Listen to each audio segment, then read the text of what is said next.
ഈ പ്രാവശ്യത്തെ വിഷു പ്രത്യേകിച്ചൊന്നും ഇല്ലായിരുന്നു. എൻ്റെ ലാസ്റ്റ് സ്റ്റേജ് ഓഫ് പ്രഗ്നൻസിയാണ് ഇപ്പോൾ കടന്നു പോകുന്നത്. അതുകൊണ്ട് തന്നെ എനിക്ക് ഭയങ്കര ക്ഷീണവും കാര്യങ്ങളൊക്കെയാണ്. എന്തായാലും രാവിലെ അമ്മ ചെറിയ രീതിയിലൊക്കെ കണിയൊക്കെ ഒരുക്കിയിട്ടുണ്ടായിരുന്നു. അപ്പം അതെല്ലാം പോയി കണ്ട് നേരെ പോയി ഒന്ന് രാവിലെ തന്നെ കുളിച്ചു കഴിഞ്ഞപ്പോഴത്തേനും നമ്മുടെ ചേട്ടൻ കുളിക്കാതെ അവിടെ പല്ലും തേച്ച് മുഖം കഴിയുന്നിരിക്കുന്നുള്ളൂ. എന്തായാലും എനിക്ക് രാവിലെ ഒരു ചായ കുടിച്ചില്ല, എനിക്ക് തല പൊക്കാൻ പറ്റത്തില്ല. അങ്ങനെ ഒരു ചൂട് ചായയൊക്കെ കുടിച്ചു.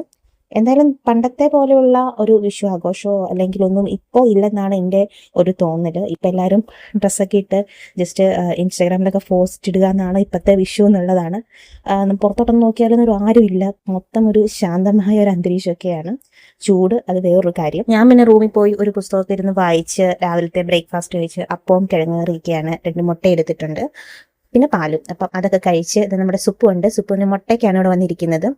ഇനി ഇന്ന് വീട്ടിൽ നിന്ന് അമ്മയൊക്കെ വരുന്നത് കൊണ്ട് അച്ഛനും അമ്മയും ഇവിടെ തകൃതിയിലായിട്ട് പാചകമാണ്. ചിക്കനും ഒക്കെ ആയിട്ട്. വിഷു സദ്യ എന്ന് പറയാനൊട്ടൊന്നുമില്ല, ചെറിയ രീതിയിൽ നമ്മൾ സദ്യയൊക്കെ ഒരുക്കുന്നുള്ളൂ. പിന്നെ ഉച്ചയ്ക്ക് ഞാൻ കഴിച്ചത് നല്ല കപ്പയും ചിക്കൻ കറിയായിരുന്നു എൻ്റെ വിഷു. അപ്പം അടുത്തൊരു വീഡിയോ കാണാം. Okay, by.